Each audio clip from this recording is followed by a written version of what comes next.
I never thought much about the dark web.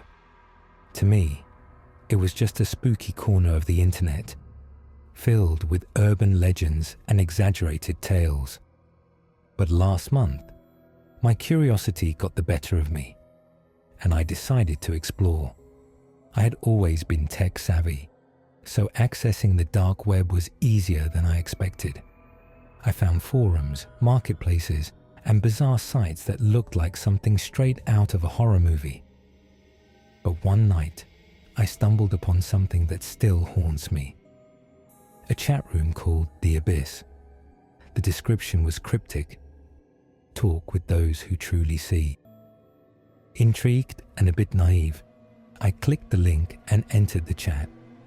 The interface was basic, just a black screen with a list of usernames on the side and a chat window in the center. The usernames were strange: Ebonshade, Soulseeker, Whispering Void, and they immediately started messaging me. Ebonshade: welcome, new traveler. What do you seek? Soulseeker: knowledge, power, or perhaps something darker. I hesitated before typing. Just curious. What is this place? Whispering Void: this is a place where truths are revealed, but beware, not all truths are meant to be known. I felt a mix of excitement and unease. Before I could respond, a new message appeared. Ebonshade: would you like to see something truly enlightening? My heart raced as I typed, yes. A link appeared in the chat, ominously labeled, Enter the Abyss. Against my better judgment, I clicked it. My screen went black, then filled with a montage of disturbing images. Old, decaying buildings, people performing strange rituals, faces twisted in terror. It was overwhelming, like a nightmare unfolding before my eyes. When the images stopped, I found myself back in the chat room, but it was different. The usernames had changed to real names: David, Claire, Michael, and my webcam had turned on, displaying my own horrified face in the corner of the screen. Panic set in as I realized I couldn't close the window or turn off my computer. David: now you see, there's no turning back. I frantically tried to unplug my computer, but the screen remained on, showing my terrified expression and the cold, emotionless faces of the others in the chat. Claire: we know where you are. My heart felt like it was going to explode.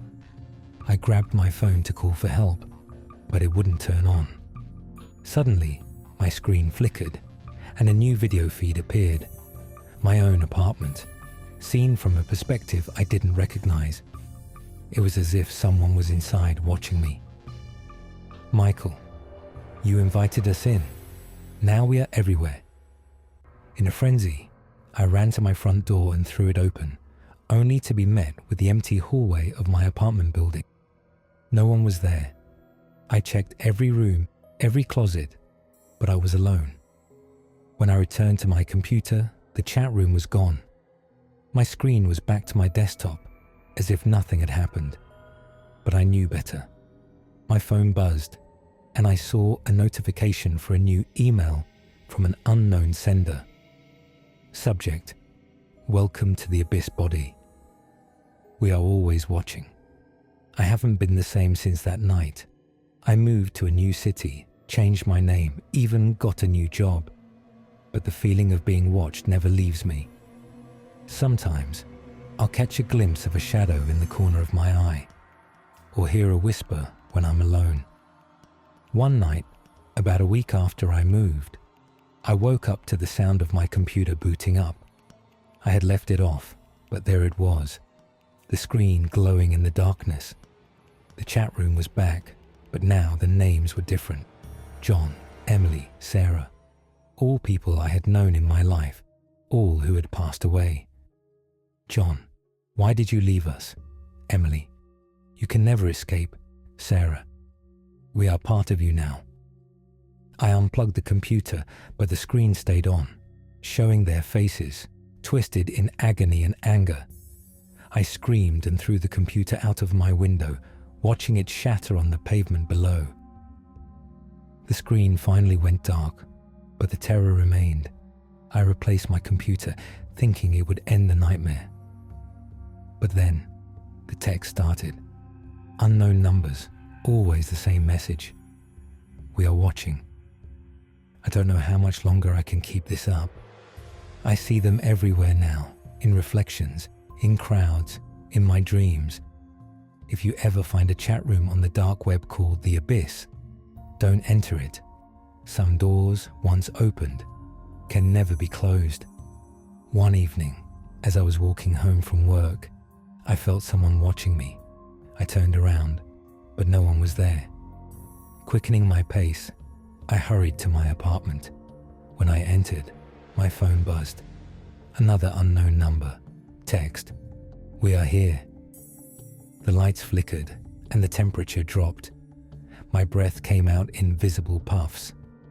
I grabbed a knife from the kitchen, my hands trembling. As I backed into the living room, the shadows seemed to move, coalesce, forming shapes that were almost human. I don't know if it was a hallucination or something worse, but I heard their voices whispering my name, promising I would never be alone again. I dropped the knife and ran to my bedroom, locking the door behind me. The whispers grew louder, more insistent. Desperation set in. I decided to document my experience to warn others. I started typing out this story, but the words are running out. The whispers are too loud now. I can't think. They're here, with me, in the room. If you ever find this post, heed my warning. Do not go looking for the abyss. It will find you, and once it does, there is no escape.